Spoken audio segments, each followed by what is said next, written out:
You checked your phone again, not because you wanted to, because your brain made you. And when there was no message, something in your chest tightened. So you checked again, and again. Maybe you told yourself you were just being careful. Maybe you told yourself you just care deeply. But here is what was actually happening. Your brain was running an addiction loop. The same neural circuit that drives dependency on substances was firing for a person. And the most important thing you will hear today is this. That is not weakness. That is neuroscience. Anxious attachment is one of the most searched psychological terms in the world right now. Millions of people recognize themselves in it. The constant need for reassurance, the fear that the people you love will eventually leave, the exhaustion of a mind that cannot seem to switch off. But most of what you have read about anxious attachment stops at the behavior. Today, we go deeper, into the brain itself, into the exact neural circuits that create this pattern, keep it running, and most importantly, how to rewire them. But first, there is one discovery about the anxiously attached brain that changes everything. We will get there. Stay with me. Welcome. Here is where we go beyond behavior and into the brain itself. Today, we're looking at anxious attachment not as a personality trait, but as a neurological pattern, written into your brain long before you understood what love was supposed to feel like.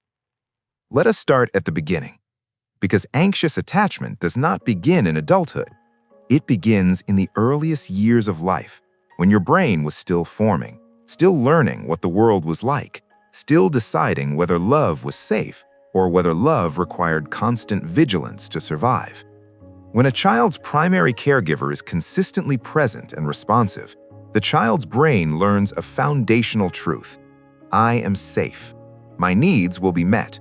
I do not need to fight for connection.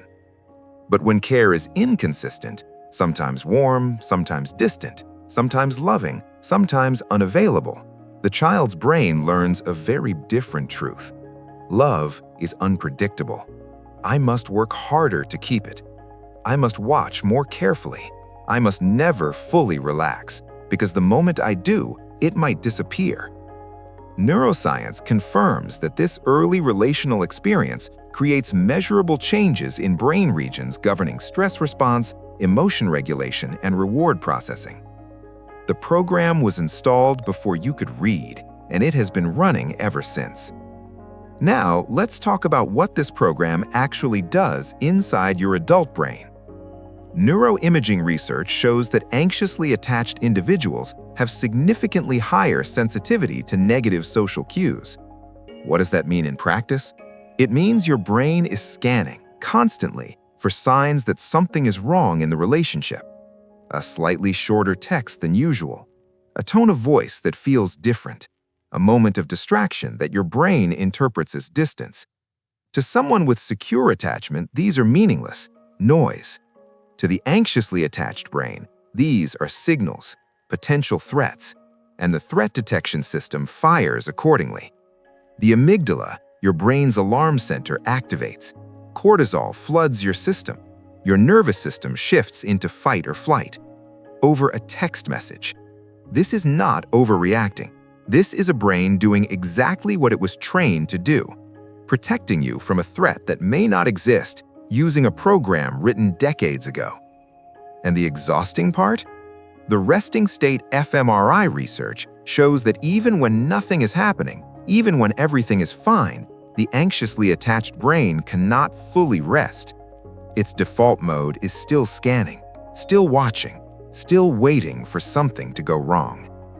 This is where the bone-deep exhaustion comes from. Not from the relationship itself, from a brain that has never truly felt safe enough to stop. Now, here is the discovery that changes everything. You are not addicted to the person, you are addicted to the uncertainty. Let me show you exactly what is happening in your brain. Neuroscientists studying attachment found something extraordinary.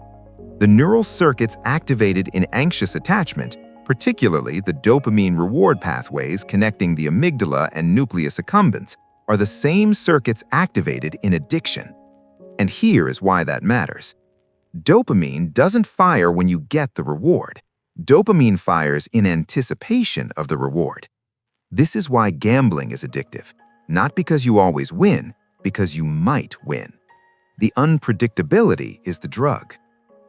Now apply that to an inconsistent partner. Sometimes warm, sometimes distant, sometimes loving, sometimes cold. Your brain cannot predict which version you will get, and that uncertainty, that constant maybe, fires your dopamine system on a loop. You are not weak for staying. You are not foolish for going back. Your brain was running the same program as someone pulling a slot machine lever. And the cruelest part? When a consistent, loving, genuinely available person enters your life, your brain may feel bored. Not because the love is wrong, because it is not activating the dopamine loop your brain has learned to crave. Stable love feels flat because it is not uncertain, and your brain was trained on uncertainty. Now, let us talk about what chronic anxious attachment does to your brain over time. When your threat system is chronically activated, cortisol, your primary stress hormone, stays elevated. And chronically elevated cortisol does something that most people never connect to their relationship history. It causes hippocampal atrophy. The hippocampus, your brain's center for memory and emotional regulation, physically shrinks under prolonged cortisol exposure. This is measurable on a brain scan, visible, quantifiable. Every anxious relationship you stayed in too long, every cycle of hope and disappointment, every night your nervous system spent in a state of low-grade emergency was not just emotionally exhausting, it was neurologically costly. If this is landing, if you are hearing the neuroscience behind something you have lived, that is exactly why this channel exists. Subscribe, because what comes next is the most important part. Here's what the neuroscience also tells us. The brain that learned anxious attachment can learn something new. Researchers call it earned security, the process by which an adult brain, through specific experiences and deliberate practices, rewires its attachment patterns. It is not fast, it is not easy, but it is measurably, provably possible. Here's what the science supports. 1. Recognize the loop, name it out loud.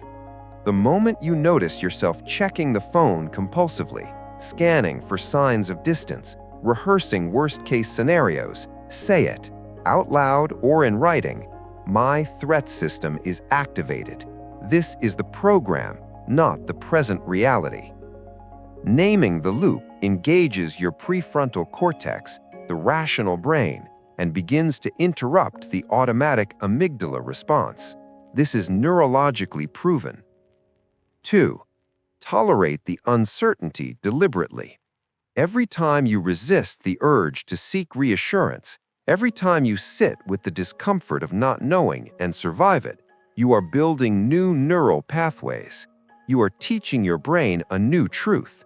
Uncertainty does not mean danger. I can tolerate not knowing and still be safe. 3. Seek consistent relationships even when they feel flat. The boredom you feel with stable love is your dopamine system recalibrating. It takes time. Stay with it. The flatness is not absence of love. It is the feeling of safety, which your brain has never fully recognized as something worth staying for. 4. Trauma-focused therapy rebuilds what chronic stress eroded. The hippocampal atrophy caused by years of cortisol flooding responds to therapeutic intervention. EMDR therapy, somatic experiencing, attachment-focused approaches all show measurable brain changes in people recovering from anxious attachment patterns. Your brain built this pattern to survive.